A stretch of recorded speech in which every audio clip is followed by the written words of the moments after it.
Ang dami pong problema ng Pilipinas sa totoo lang po. At eto pong mga problema na to ay sa immediate future natin. Wala po tayong nakikitang kalutasan, no? Tayo po walang nakikitang matinong programa. Mas gusto pa po nalang makipag-asaran ng gobyernong ito. Tanungin mo po si PCO Claire, si Auntie Claire ngayon, wala Absent ka, Auntie Claire namimiss na kita. Hinahanap kita No? Ang dami pong kinaso dito po sa Supreme Court. Ito lang po ang maraming kinasuhan, ang gobyernong pinakamaraming kinasuhan, no?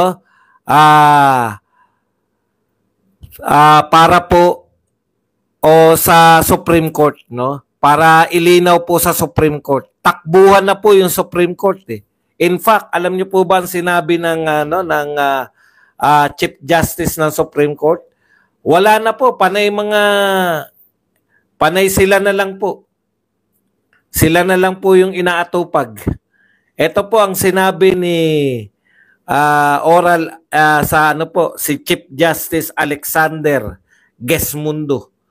Sabi niya po, I would suggest that all departments in the government, executive offices should start procuring toga because of the number of cases being filed. So you will not have no difficulty switching because the toga is one size fits all. Narindi po ang Supreme Court Chief Justice. Sa dami po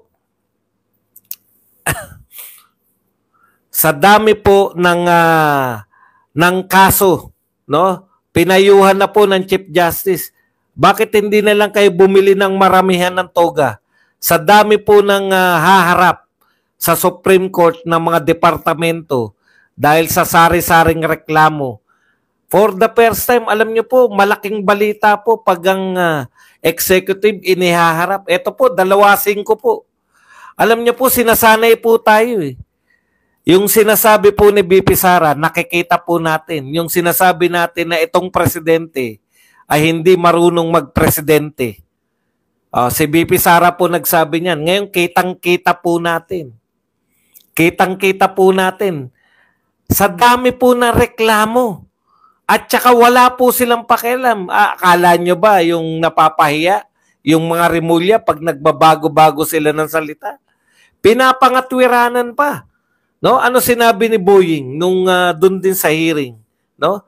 We are entitled to change opinion o to change yung pananaw, no? Entitled daw po yung mga tao na magbago. Opo. Pero hindi po as a policy ng gobyerno. Mahirap po yung nahihirapan na nga sa atin yung foreign investors Dahil sa pabago-bago, yung every 6 years, pabago-bago po yung klima sa Pilipinas. Every 6 years, may bagong presidente, tapos every 6 years, may bagong patakaran. Hirap na po umintindi yung mga gustong mag-invest sa atin. Ngayon po, pinangangatwiran nyo pa na yung same administration na pwedeng magbago ng polisiya. Aba, kakaiba po talaga kayo to fit, no? Para po yung ginawa ninyong pagpapahuli kay Tatay Digong ay para mapangatwiranan lamang ninyo. Ngayon po sinasabi nyo na pwede pong magbago ng mga pananaw sa buhay ang mga leader. Pwede po yan kung maliliit na bagay. Halimbawa po yung ang pwede pong pabago-bago. Halimbawa po yung kulay ng kortina sa Malacanang. Yan po pwedeng bago-baguhin. Pero yung polisiya po, halimbawa po na hindi tayo makikipagtulungan sa ICC, tapos bigla tayong nakikipagtulungan, hindi po maganda yan.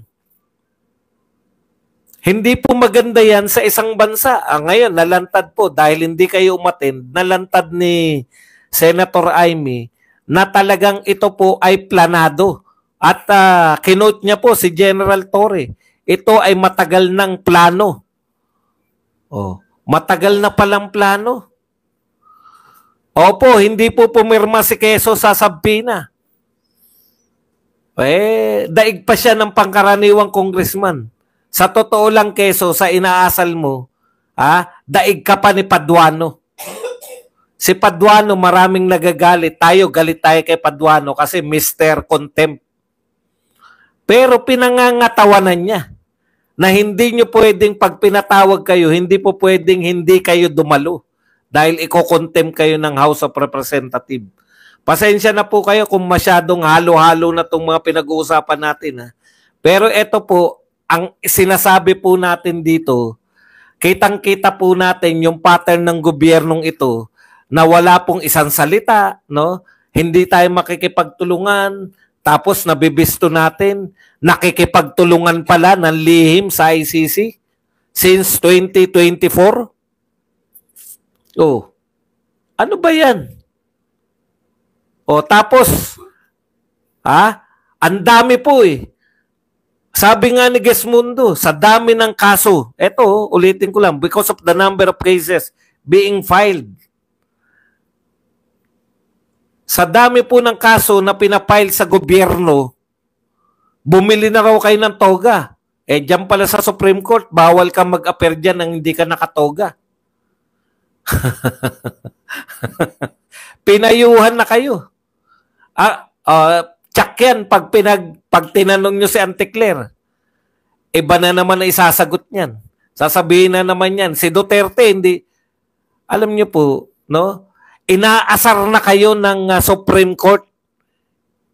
Imbes na ang Supreme Court, inaatupag yung mga sangkatutak na kaso, panay gobyerno po yung kinasuhan sa Supreme Court. At wala po nahihiya mula po sa gobyerno. Very proud. Lantad na lantad po sa atin yung kamalian ng paglilipat ng pondo. Lantad na lantad po sa mga nakikinig. Mali. Supreme Court na po to, hindi po DDS ang Supreme Court. Pero pwede niyong maangguluhan. Sabihin nyo, ito, inano ni Duterte, ito. Supreme Court na po yan, hindi po mga Duterte supporters ang nagsasalita na mali ang pagtatransfer ninyo ng PhilHealth.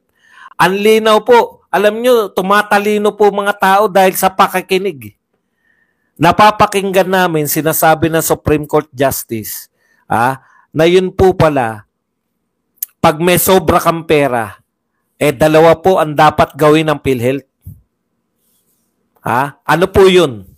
Una, magdagdag ka ng benepisyo. Ang nagpatotoo po, yung mismong taga-Supreme Court, mahigit milyon ang ginastos, wala pa raw 2%. Ang sagot ng PhilHealth, imaginein po ninyo, Supreme Court Justice na yan, umaangal pa. Bakit na walang umaangal ng mga Pilipino? Hindi namin alam eh.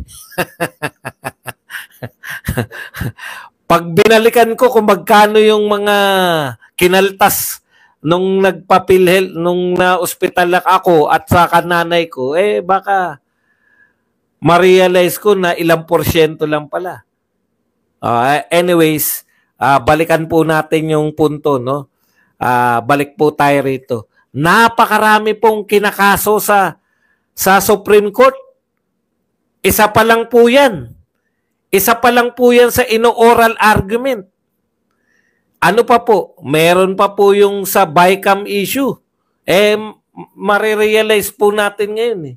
Nakikinig ako rin sa Supreme Court. Ang sabi ng Supreme Court, kaya po tinayo yung BICAM to reconcile.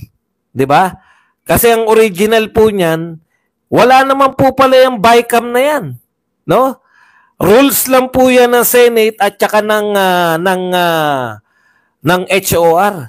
Mas makapangyarihan pa po yung rules ng Senate at HOR sa sinasabi ng Konstitusyon. Ang sabi po ng saligang batas, walang batas na hindi dadaan sa Senado at sa Kongreso. Bakit po may sariling batas yung BICAM? Kita nyo? Isa pa lang po ang ino-oral argument, tangay na po yung ibang problema ng Supreme Court na sinampa sa Supreme Court. Katulad po nung blanco sa endorse bill, tapos magkakaroon na ng numero pagdating sa BICAM. O hindi nga sa BICAM eh. Napakarami po nating problema sa Pilipinas ngayon. Nagmumura po sa dyaryo. Pero wala kang matino eh. Ha? Si Auntie Claire, hindi po siya pampalinaw ng issue, pampalabo po siya. Tanungin niyo si Auntie Claire, bakit po hindi dumadalo yung inyong mga cabinet official sa hearing ng Senate? Bakit? Si Bato ba dumalo? Dumalo ba si Bato nung unang hearing? O, edi dapat dumalo siya. Wala kang sagot eh. Inatake mo si Bato na wala sa unang hearing. Iba yung tinatanong, atake sa Duterte yung sagot.